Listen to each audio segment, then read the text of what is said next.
అందరికీ నమస్కారం. Welcome back to my YouTube channel moral talks. Please do share, like, subscribe to my YouTube channel. సంపూర్ణ చంద్రగ్రహణంకి తీసుకోవాల్సిన జాగ్రత్తలు.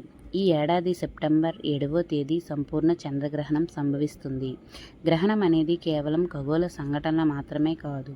ఇది మన శరీరం, మనస్సు, ఆధ్యాత్మిక శక్తుల ప్రభావం చూపే ఒక ప్రత్యేక సమయం. అందుకే పూర్వకాలం నుండి గ్రహణ సమయంలో పాటించవలసిన నియమాలు, ఆచారాలు, దానం, దేవతా స్మరణలకు ఎంతో ప్రాధాన్యత ఉంది. గ్రహణ సమయంలో పాక్షిక గ్రహణం ప్రారంభం రాత్రి 9:58 పూర్తి చంద్రగ్రహణ ప్రారంభం రాత్రి 11 గరిష్ట గ్రహణం రాత్రి 11:42 పూర్తి గ్రహణం ముగింపు రాత్రి 12:22 గ్రహణం పూర్తిగా ముగింపు తెల్లవారుజామున 1:26 అనగా సెప్టెంబర్ 8వ తేదీన. ఈ గ్రహణం మొత్తం వ్యవధి సుమారు 3:28. ఇందులో పూర్తిగా చీకటిగా కనిపించే టోటల్ ఫేజ్ మాత్రం 1:22 కొనసాగుతుంది. గ్రహణ సమయంలో పాటించవలసిన నియమాలు: గ్రహణ ప్రారంభానికి కొద్దిసేపు ముందు ఆహారం తీసుకోవాలి. గ్రహణం కొనసాగుతున్నంత కాలం తినటం, త్రాగటం, నిద్రపోవటం మానుకోవాలి. గర్భిణీ స్త్రీలు పదునైన వస్తువులు వాడకూడదు. బరువైన పనులు చేయకూడదు. గర్భిణీ స్త్రీలపై ఈ గ్రహణ కిరణాలు పడకూడదు. చిన్నపిల్లలు, వృద్ధులు, రోగులు తప్ప మిగతా వారు ఆహారం తీసుకోరాదు. ఈ సమయంలో మంత్రజపం, దేవుని స్మరణ, స్తోత్ర పఠనం చేస్తే మహాపుణ్యం లభిస్తుంది. గ్రహణం వీడిపోయిన తర్వాత చేయవలసిన పనులు: గ్రహణం పూర్తయిన తర్వాత స్నానం చేసి శరీరాన్ని శుభ్రం చేసుకోవాలి. ఇల్లుని గంగాజలం వేసి శుద్ధి చేసుకోవాలి. దేవునికి దీపం పెట్టి నైవేద్యం సమర్పించాలి.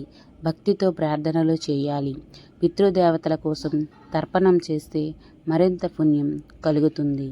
ముఖ్యంగా దానం చేయటం అత్యంత శ్రేష్టమైనదిగా పరిగణించబడుతుంది. చంద్రగ్రహణం అప్పుడు ఏ దేవత స్మరణను చేయాలి? చంద్రగ్రహణ సమయంలో విష్ణుమూర్తిని, శివుడిని, దుర్గాదేవిని స్మరణ అత్యంత శ్రేయస్కరం. శివుని మహామృత్యుంజయ మంత్రం జపం చేస్తే రోగాలు తొలగిపోతాయి. విష్ణు స్మరణ, విష్ణు సహస్రనామ పఠనం చేస్తే పాపాలు క్షయమవుతాయి. దుర్గాదేవి స్మరణతో భయాలు, అడ్డంకులు తొలగి పోతాయి. గ్రహణ సమయంలో ఈ దేవతల జ్ఞానం జపం చేస్తే మన జీవితంలో శాంతి, రక్షణ లభిస్తుంది.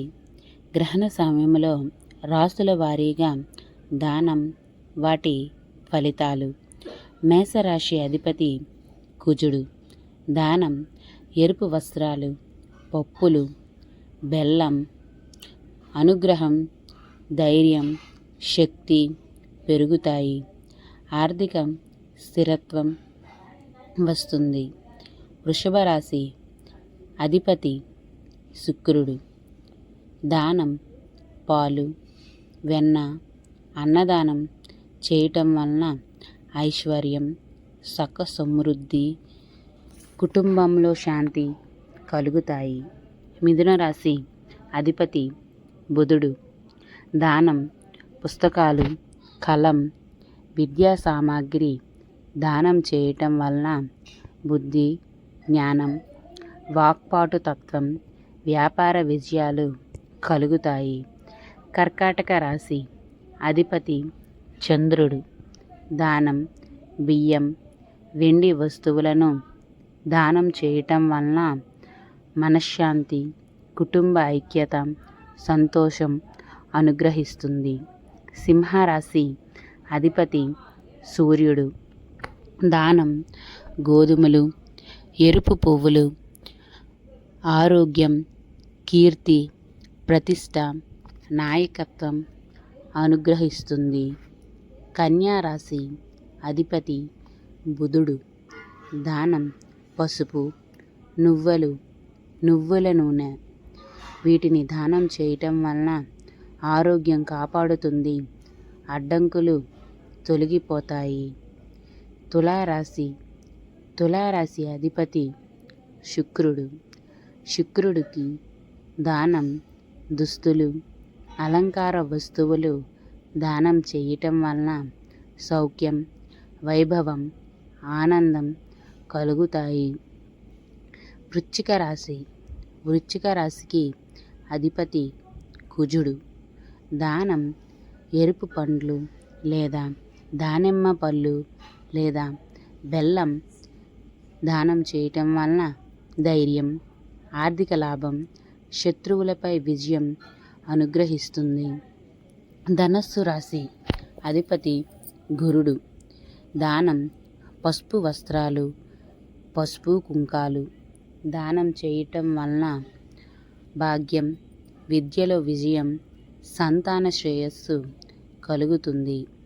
మకర రాశి అధిపతి శనిదేవుడు.